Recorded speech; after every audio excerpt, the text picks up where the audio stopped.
Hi class, this is Sir Alex Pasco and welcome to our lesson in General Biology 2. We are going to discuss today lesson 6.1, part 6.1, part 2.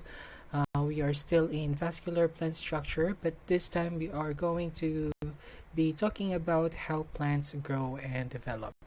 So let's start by first understanding that there's actually a difference between the way plant grows and animal grows.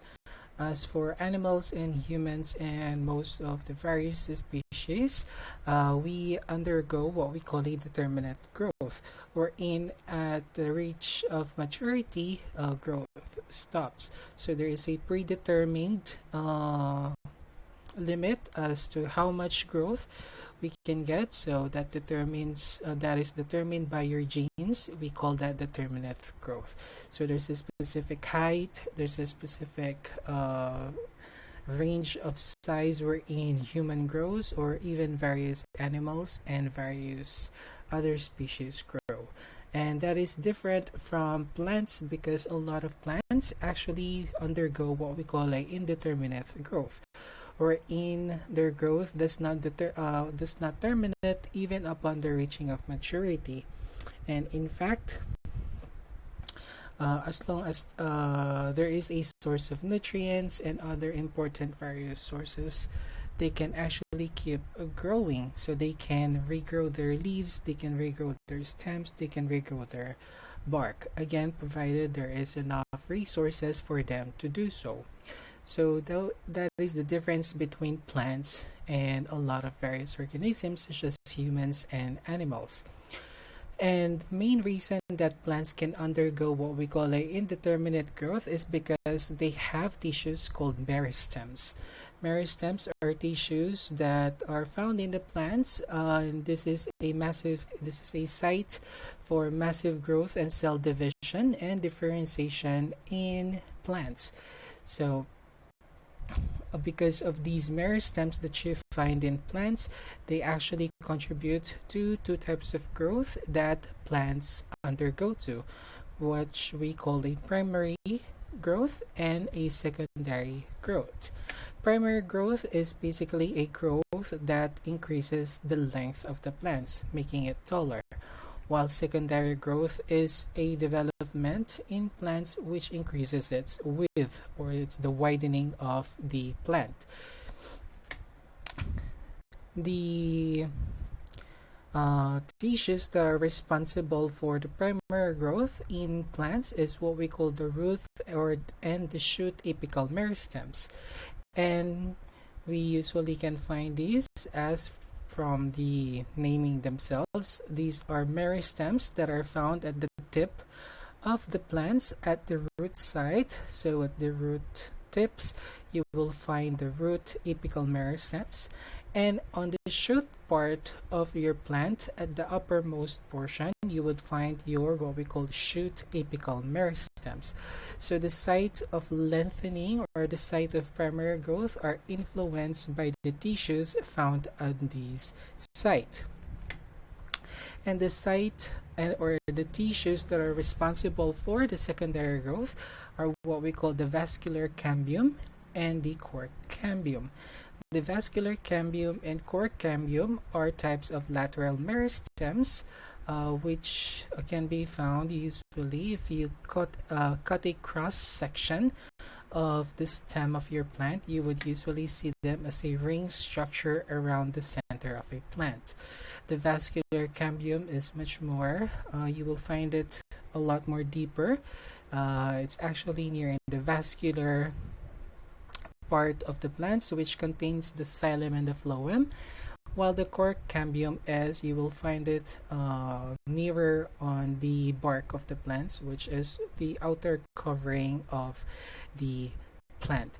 So today what we're going to do is we are going to discuss how the root or the shoot apical meristems influence the primary growth of plants, and how the cork cambium and the vascular cambium influences the secondary growth of plants. So let's begin with the primary growth in roots. So again, the primary growth in the roots of the plant are influenced by the root apical meristem. So it all begins with the germination of a seed. So when a seed germinate, when we say germinate, it's basically a combination of various processes that happen in the seed, which results in it in the growth, or which results in the growth of the seed and the developments of the embryonic cells in the seed, and a part of the seed called the radicle will become the root. So the first thing that will come out of a seed is actually the root, that in it will start to anchor itself onto the ground. The main root is what we call, from our previous discussion, the top root, which will continue buried going underground. And found in this root, at the tip of this root, is what we call a root cap, which is a bunch of cells that protects the root. And this is a very unique structure that is only found at the tips of, or that is only found on roots, because as the root buries into the ground, it continually experiences a lot of friction and can continue a lot of damage. Without this root cap, the root will not grow properly, and it could experience a massive what's the word, not destruction, but massive damages that can hinder its growth. So the root caps are basically a bunch of cells at the tip of the root that are continually being replaced to protect the root as it buries into the ground. So as for example, we have this is your top root that it continues to grow. The top root is, or the main root, and then you have your lateral roots that grows out of the tap root. So found at the tip of these roots, both the tap root and the lateral roots are a bunch of cells called the root cap that protects that. And then just behind that root cap, there are 3 zones. In the first, you can even say about a centimeter of the root. And those 3 zones includes first the zone of cellular division. So right behind the root cap, there is the zone of cellular division, and from the wording itself, this is the area in the root wherein the apical or the root apical meristems are found. And as I've mentioned earlier, the apical meristems are a bunch of tissues that are continually dividing, growing, and differentiating. So this part is a massive site of continuous cell division via mitosis. So that is the zone of cellular division. Next after the zone of cellular division is the zone of cellular elongation.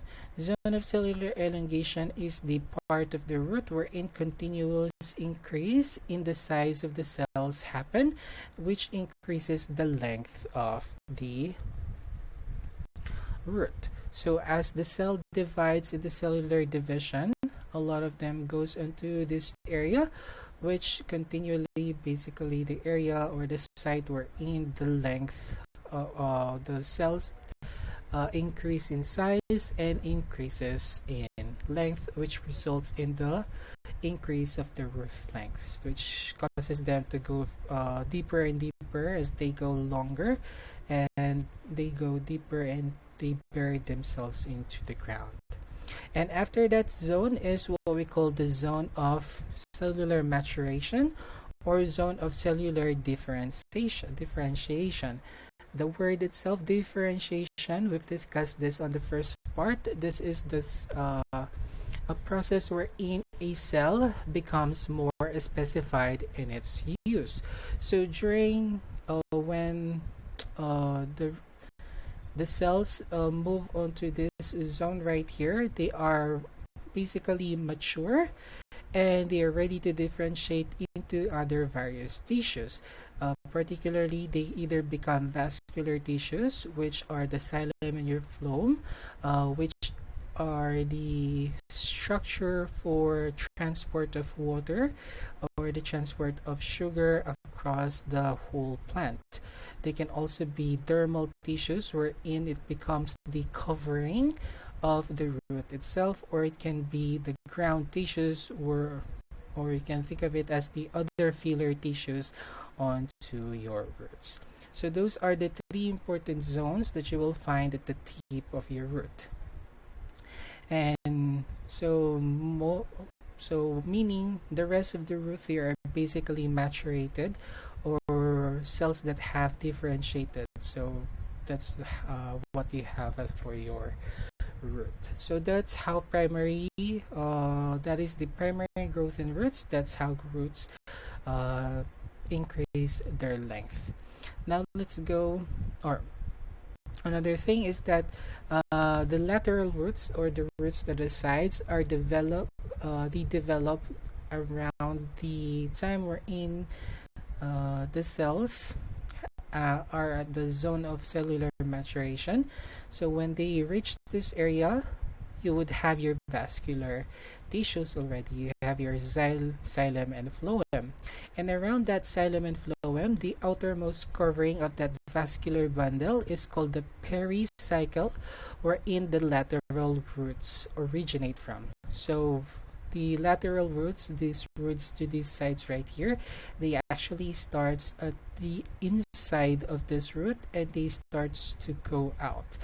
And the process of them growing in is also basically at the tip of that lateral roots are another zone of cellular division, another meristems that keep growing out. But this time, instead of increasing the length of the main taproot, it is increasing its size of the roots to this side.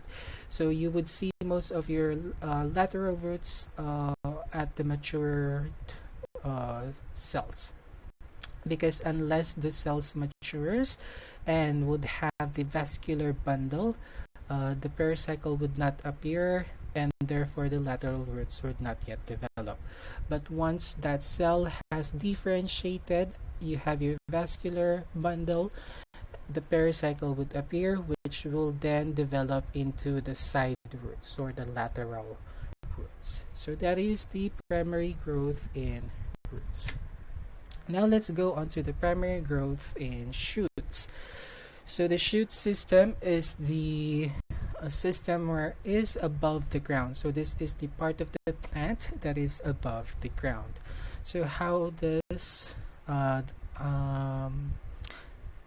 the plant or a tree grows in size at the shoot system? First, you would have to understand the tissue responsible for increasing the size of or increasing the length of the shoot of a plant is called the shoot apical meristems, and you will usually find them at the tip of your root. So this is a very zoned picture at the tip of your plant. So if you have a young plant, and then you would see this is basically the topmost portion of that plant. So this area right here, most of the growth is on this side, because again, this is a site of tissue wherein a lot of cellular division and a lot of cellular growth is happening. But you cannot only find the apical meristem at the shoot part. You could actually find a lot of meristems also at the axillary bud. So at the axillary bud are basically meristems at the node area. I'm not sure if you guys remember the nodes, but from the previous discussion, the nodes are the area where the leaves are attached, such as this right here. This is actually your leaf right here. And there's also these are also site of continuous cellular division. But you might be asking, so if they both have shoot or apical meristem, why is only possible for the plant to grow most of the time to go upward instead of also having a lot of branches. That is because of what we call the apical dominance, meaning the axillary bud meristems would actually not grow a lot as long as they are very close to the shoot apical meristem. So as you can see right here, you have your axillary bud right here. But since they are still very close to the shoot apical meristem, or the meristems at the uppermost tip portion of your plant, this axillary bud will not grow into branches or will not develop into side branches yet. Again, that is because their dormancy is being affected by the apical dominance of the shoot meristem. So meaning when this grows even taller and as it go farther away from the axillary bud, that is the only time that the axillary bud will start to grow the branches. And you would actually notice this in a lot of plants. For example, the famous cone shape of a pine tree. So the pine tree is actively growing upwards. Most of its growth is directed upward. And then when the tip has gone further upward, that is the only time that the axillary bud will grow the branches and the other side branches and the other leaves. So creating this cone structure. And interestingly, farmers have noticed this happening, this apical dominance, that by cutting off the apical dominance, so you have your shoot meristem here. If you cut this off, what happens is that these axillary bud are not close anymore onto the shoot apical meristem. So what happens is that the plant, instead of growing upward, these are now going to grow even more. So what happens is, instead of having that cone shape on your plants, you have what now look like a much more a bush shape of a plant. So that's one thing that gardeners can do, or people that breed plants and they sell plants. So you would have shrubs and other bushes that are more rounder in shape, is because they cut off some of that apical bud, influencing the axillary bud meristems to grow the branches more than influencing the plant to increase its height. So that's how primary growth in shoots happen. So it's very simple. It's not as complicated as the ones that is on the root. Now let's go on to the secondary growth in shoots. So the secondary growth again is the growth in the width or the widening of the plant. So the way that these plants grow are very similar in shoots and in roots. There's only a little bit of difference in detail in the roots, but what we're going to focus on is how plants grow in the shoot area of the plant, so the plant above the ground, or the structure of the plant that is above the ground. So like I've mentioned, the secondary growth is influenced by two lateral meristems. We call this lateral meristems as why is it not?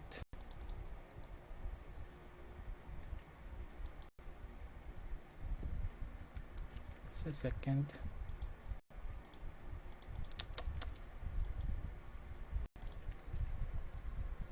There you go.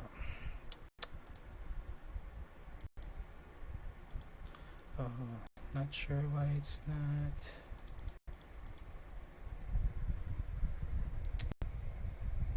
Okay, it doesn't want to choose the pen, but anyway, so the secondary growth is being influenced by what we call the vascular cambium that you will find on the vascular bundle, meaning near the xylem and the phloem, and the cork cambium, which you will find at near the outer portion of your plant. So let's start with the widening of the plant around the vascular cambium. So if you look at here, the vascular cambium is right there, the red portion. So during the cell division of vascular cambium, what is happening is it can either grow two ways. It can either go backwards, or it can either go forward. So if this is your vascular cambium, like I said, you will find this in the vascular bundle where your xylem and phloems are. The xylem part of the plant is actually in the inner side of your vascular cambium. So if this is your vascular cambium here, so this portion right here, which is more in the inner side, are your xylems. And the outer portion, this outer portion right here outside of the vascular cambium, is the primary phloem. So the primary phloem, xylem, and the primary phloem, when the vascular cambium develops, it can either add onto the xylem, or it can either add onto the phloem. And this addition of new cells is now what we call the secondary xylems or the secondary phloem. So that's how cells increases its thickness. So the vascular cambium is adding more secondary xylems or secondary phloem. So as you can see here, you have your vascular cambium here, and then the vascular cambium will add the secondary xylems, and then it will add the secondary phloems. So meaning, as it adds the younger phloems or the younger xylems, you can actually find them nearer the vascular cambium. So the farther the secondary phloems are, the older they are, and the closer they are to your vascular cambium, the younger they are. The same is true for your phloem. So this is how plants increases their thickness, or how they widen. And then there's also another for woodier plants. It's called the cork cambium. Cork cambium, you usually find this again at the near the outer covering of your shoot system. And what happens is that it continues to grow cork cells towards the outside. So if you can see your blue cork cambium right there, it will continually add cells towards the outside. So this is your cork cambium, and then it will add cork cells more and more towards the outside until such a time it will actually become the bark of your tree. So I hope it's clear what happened. I'm not sure why I cannot use my pen, but that is what is happening. So the vascular cambium will starts to grow, adding on the xylem portion, which is found inside, and adding the secondary phloem, which is found outside, like on the outside from the vascular cambium, while the cork cambium is adding more towards the outside, creating the bark of the plant. So what is happening is, when these two become active, primary growth is stopped, and it's only focusing on the secondary growth. So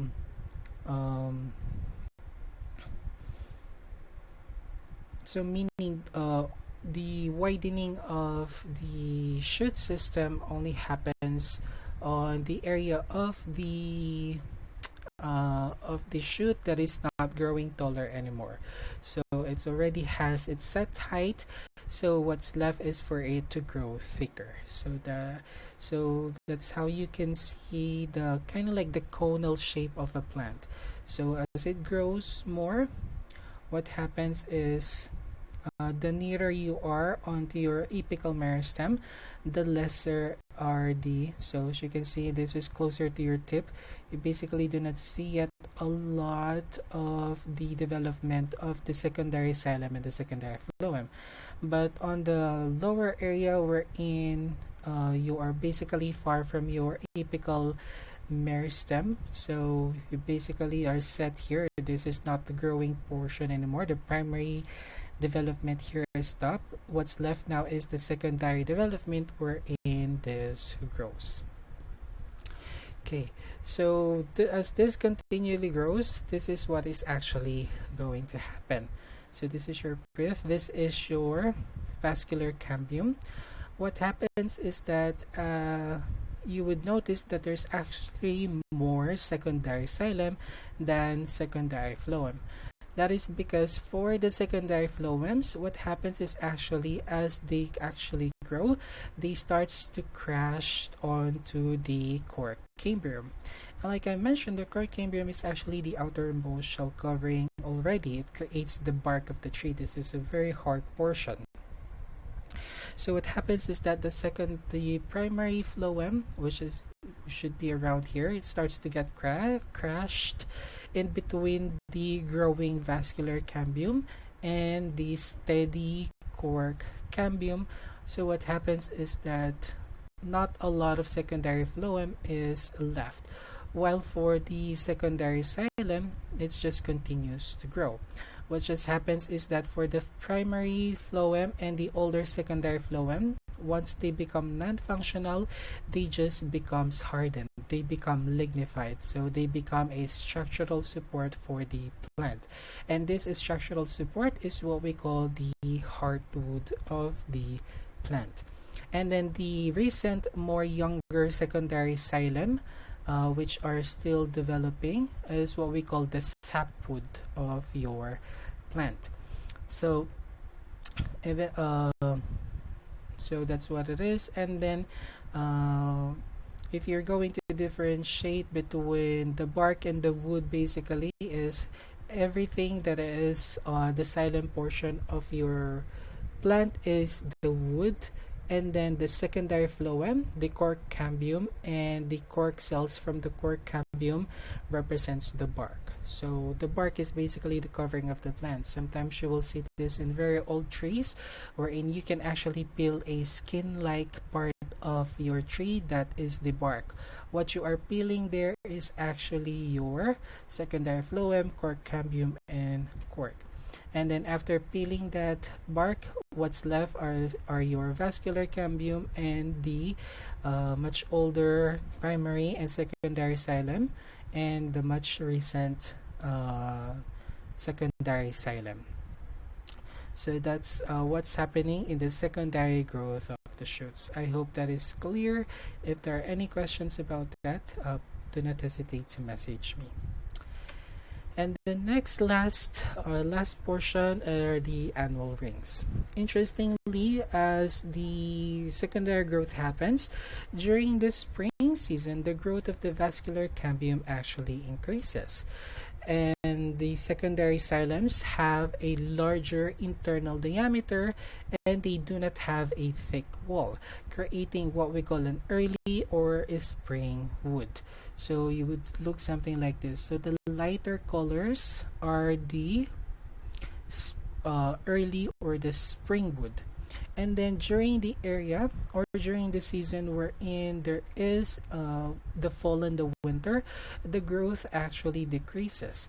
And what happens is that the secondary xylems that develop from your cambium, so this is your cambium right here. This is this lighter yellow here. So the much younger xylem is the sapwood, and then the much older xylem, secondary xylems, and primary xylems are your heartwood. Okay, so what is happening is as your secondary xylem grows during spring season, the growth of the vascular cambium is much faster. So you can see a much wider structure.